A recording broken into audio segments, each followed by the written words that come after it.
Hello everyone, welcome you all to this new video.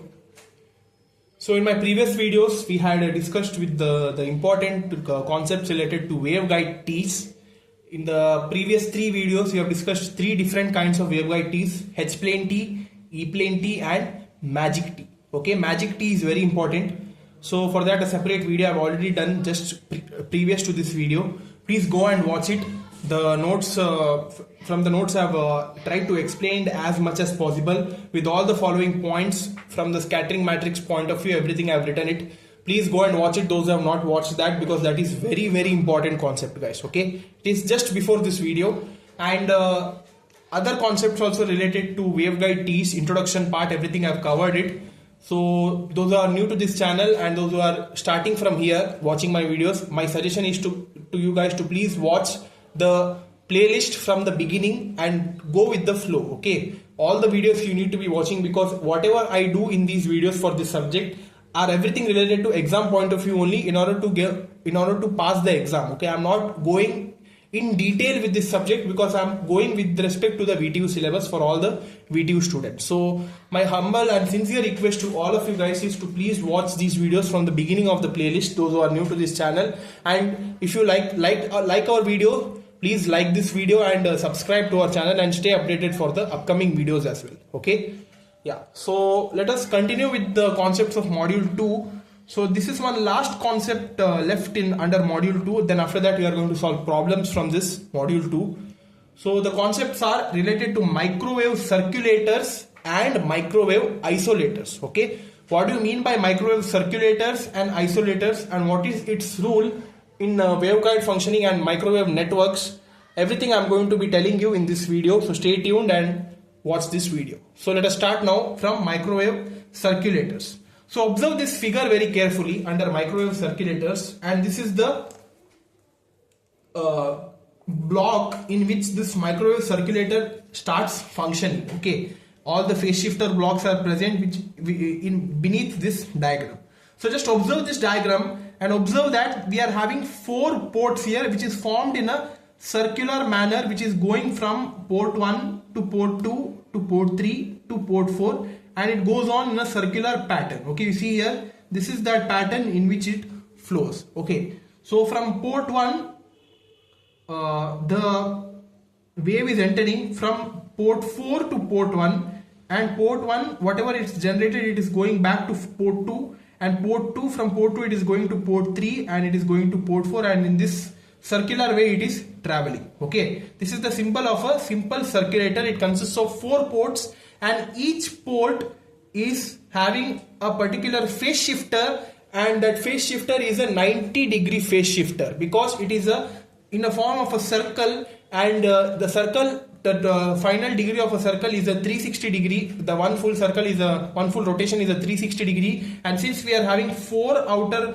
parts here, or 4 ports which is attached to this circulator, so each port would be having a phase shifter of 90 degree. Okay, so that is mentioned here. These are the phase shifters. I mentioned only 2 of them. Okay, so one is for going and one is for coming, so that's why 2 of them, totally 4 phase shifters are attached beneath this microwave circulators, which is traveling from port 1, 2, 3 and 4. Okay, so from one phase shifter 90 to 180 degree and back to 90 degree, everything is going place, and here it is from 0 to 90 and so on. Okay, so when the phase shifter it is called in phase, when the phase shifter is called in phase, it is equal to, the angle would be equal to 180 degree, and when the phase shifter is out of phase, the angle would be equal to 270 degree and 90 degree. Okay, so these are the couplers or the directional parts which is placed in between these phase shifters, and these are the primary and secondary guides through which the waves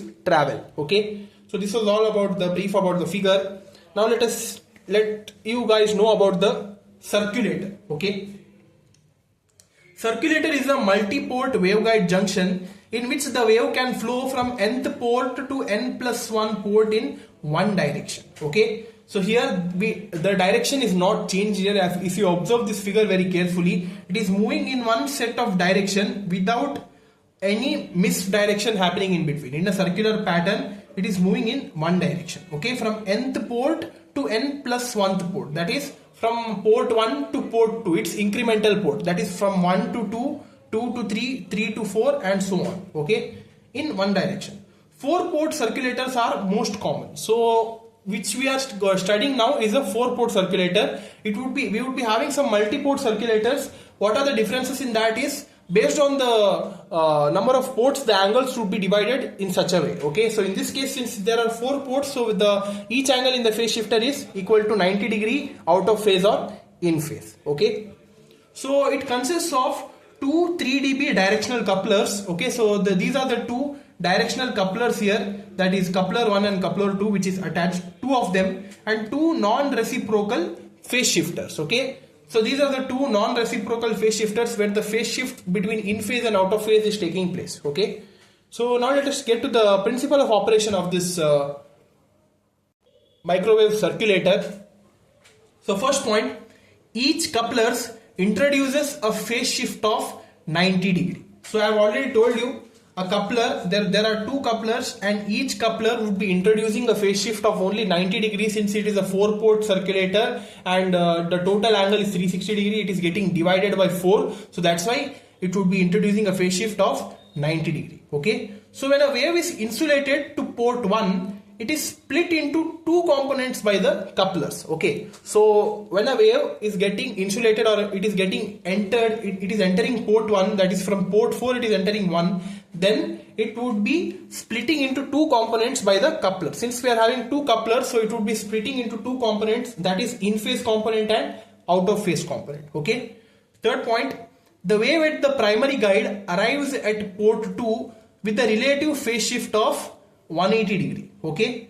The second wave propagates through 2 couplers and the secondary guide arrives at port 2 with the relative phase shift of 180 degree. So here, from one port to another port, when the primary guide or the primary waveguide, when it arrives from one port to other port, the complete phase shift which would be taking place by both the couplers, that would be totally equal to 180 degree, because for each coupler it is introduces a phase shift of 90.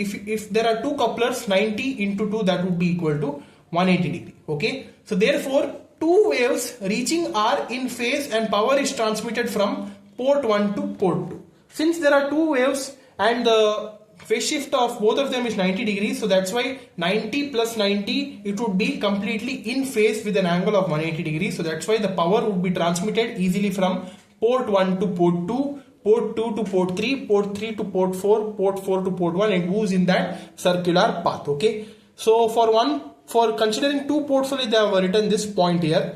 Actually it happens in between all the ports, okay. Next point, 2 primary guides, phase shifters and coupler 2 arrives at port 4 with a phase shift of 270 degree. So what this 270 degree, what it means is, you see here, the 2 couplers starts from 0 degree, each coupler would be having a phase shift of 90, and again it would be going back to 90. It would be a complete formation of 2 couplers is already acted, and the phase shift would be in phase, that is 180 degree. But when phase shifter and coupler 2 arrives at port 4, that is from port 3, when it goes to port 4 with any one of the coupler being active, then the phase shift, whatever it is generated, that would be out of phase, because only one coupler is getting active. In this case for port 4, they have considered it as coupler 2, okay. So that's why the phase shift would be of 270 and it would be out of phase, okay. So the wave travels through coupler 1 and secondary guide arrives at port 4 with the phase shift of 90 degree. Now since the 2 waves are reaching at port 4 are out of phase by 180 degree, therefore the power transmission from port 1 to port 4 is 0, okay. So here in this case there would be no power transmitted because it is out of phase, because the waves travel through coupler 1 and secondary guide arrives at port 4 through coupler 2, okay. So there would be no mutual coordination between coupler 1 and 2, so that's why we would be having an out of phase angle of 270 degree. So when we are having a out of phase angle from 90 degree to 270 degree, so from 90 to 270 the angle which is totally out of phase is again 180 degree. So that's why the power transmission from port 1 to port 4 is 0, okay. When it is 0, when any one of the coupler is active. So keep that point in mind.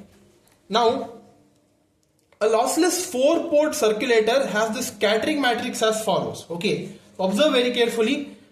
The scattering matrix of a 4-port circulator is something like this. All the diagonal elements are equal to 0. Why it is equal to 0? Because we are considering only one coupler at a time, and if we consider one coupler at a time, the power transmitted from port 1 to 2, 2 to 3, 3 to 4 and 4 to 1 would be completely equal to 0. So that's why all the diagonal elements S11, S22, S33, S44 and so on would be equal to 0, and rest all the terms are written as it is. So hope it is clear about the concept of microwave circulator, and this is the scattering matrix of a microwave circulator. So this is all about microwave circulator. Now let's get to the concept of isolators. So this is microwave isolators here. So this is the diagram here. Not much to worry about this lengthy diagram. Just remember it, and nothing much mentioned here. They have mentioned one simple input waveguide. It is a two-dimensional waveguide where a wave is getting traveled, and this is the resistive kind of a wave where this is that wave, resistive wave, through which the reflective waveguide is being traveled through an electric field which is produced through this resistive wave. This is that electric field which is mentioned here, and through this ferrite rod the waves enter within the direction of rotation, whatever the rotation taking place with respect to the magnetic field here. With that, the wave would be traveling in that same direction. Here in this case it would be producing an angle of 45 degree, and the wave would be rotated in such a way that 45 degree outwards it would be coming outside, and you see the direction of both these waves are reciprocal to each other. Okay, so they are completely symmetric to each other. So that's why in the output waveguide, since here it is 45 degree, here also the same output waveguide produced from the input waveguide also would be equal to the same angle. That is, here also it was 45 degree, totally it is 90 degree, 45, 45. So that's why whatever angle is there, the output would be symmetric of that with the same angle, that is equal to 45 degree. Okay, so this is all about the diagram of isolators. So let us discuss now what do you mean by these isolators. Okay, isolator is a non-reciprocal transmission device. Okay, it is a non-reciprocal but symmetric transmission device. It is used to isolate one component from reflections of other component. Okay, this sentence you need to be knowing very well. It is used to isolate. What do you mean by isolate? What do you mean? Actually, what is the meaning of isolate is, since there are many components acting at a single time when the waves are reflected, so if we need to be isolating some of the components so that the reflection would not be having any engagement in between the waves. Okay, so that's why we used to isolate one component which is not necessary from the reflections which is taking place from the resistive wave, whatever the magnetic field and direction of rotation through that, whatever the reflections are caused from that, the many components are generated. So it is used to isolate such unwanted components. Okay, so an isolator completely absorbs the power for the propagation in one direction and provides the lossless transmission in the opposite direction. Okay, isolators are generated into frequency stability for microwave generators. The isolator shown in the diagram is a Faraday rotation isolator. So whatever this isolator is, the name of this isolator is called as Faraday rotation isolator. So this term you remember it because in the exam there are chances that they might be asking to explain Faraday rotation isolators. Then you should be writing this figure and explaining it. Okay, so a ferrite rod is inserted along the axis of the rectangular waveguide. Okay, so this is that rectangular waveguide. Okay, around that axis of that waveguide, a ferrite rod is attached which produces a magnetic field, and it would be rotating continuously. Okay, so the degree of rotation depends on length and diameter of the rod. Okay, whatever the length and diameter of the rod which is present, which is managing that rotation, is rotated clockwise by 45 degree. So the rotation is taking place in steps, and each step would be having the angle 45 degree and is normal to the output resistive cast. As a result, the wave arrives at output end without attenuation. So since the step of degree rotation is 45 degree and the input waveguide angle formed is also 45 degrees, so that's why there won't be any attenuation which is taking place in between the isolation process. Okay.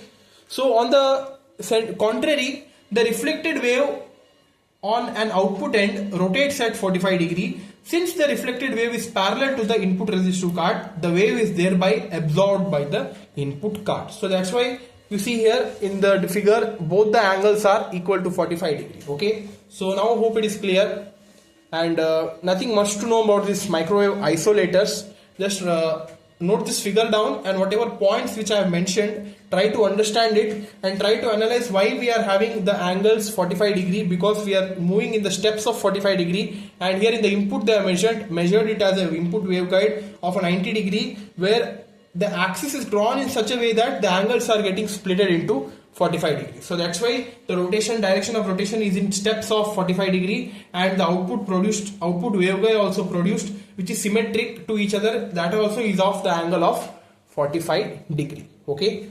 So this is all about microwave isolators. Yeah. So that's all for this video, guys.